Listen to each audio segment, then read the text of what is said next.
Banyak orang berpikir zaman sekarang pastinya kalau misalnya banyak duit udah pasti bahagia, udah pasti tenang, udah pasti nggak ada yang namanya kata stres, kata depresi segala macamnya di hidup mereka. Nah, no no no, jawabannya sangat salah guys ya. Karena apa? Karena tentunya orang yang banyak duit mereka itu kadang mencari masalah buat apa? Yaitu tentang duit lagi, ujung-ujungnya apa? Nah, ini gue kasih tahu kenapa orang yang banyak duit belum tentu bahagia. Hello guys, welcome in Bang Arjono. Jadi kali ini gue mau sharing kalian kenapa orang yang banyak duit itu belum tentu bahagia dibandingkan orang yang memiliki sedikit uangnya tapi mereka itu merasa bersyukur.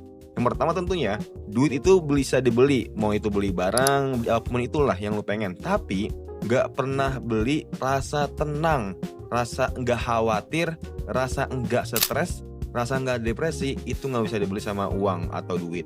Tentunya ya lu pasti tahu lah, orang-orang kaya tuh mau beli apapun itu pasti bisa lah. Tapi dia itu nggak bisa begitu. Beli yang namanya kebahagiaan sama anak, beli kebahagiaan sama istrinya, beli kebahagiaan sama orang tuanya dia sendiri. Karena apa? Karena mereka itu fokus mencari duit, duit, duit, duit. Lupa sama keluarga, lupa sama lingkungan, lupa sama orang yang dia cintai. Yang kedua tentunya, duit itu bisa beli kenalan atau teman sendiri, tapi nggak bisa beli dari ketulusan.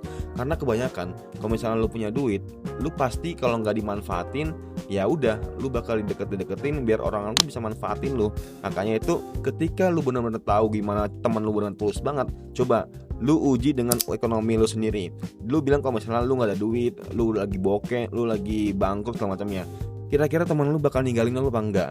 Nah itu ngecek ketulusan ketemanan dalam persahabatan lu ya guys ya. Karena kebanyakan orang ngedeketin lu itu bukan karena ya pengen berteman sama lu, tapi mereka itu cuma ada maunya doang ya guys ya. Yang ketiga tentunya duit itu nggak bisa beli waktu yang sudah pernah berlalu. Tentunya lu pasti pernah lah lihat orang yang udah tua atau lansia walaupun dia banyak duit, tapi mereka itu merasa nggak tenang. Karena apa? Karena dia itu baru merasa punya duit ketika mereka itu udah tua. Mereka nggak bisa buat traveling, nggak bisa beli barang yang buat dia pengenin. Dia mungkin bisa beli PS5 satu kampung lah, tapi ya dia nggak bisa mainin ya, karena dia itu nggak bisa bahagia, nggak bisa buat hilangin stres di umurnya segitu buat main PS. Yang keempat tentunya, semakin banyak punya atau semakin banyak punya duit, kadang kita merasa ketakut itu untuk merasa kehilangan. Nah ini penting poin ya guys ya. Kenapa banyak orang yang takut kehilangan duit? Yaitu karena mereka itu akan coba-coba gitu buat investasi, buat trading, buat kripto segala macamnya. Ujung-ujungnya kalau misalnya lu punya banyak duit, pasti yang akan lu tahu apa? Yaps, lu akan merasa takut kalau misalnya kehilangan duit.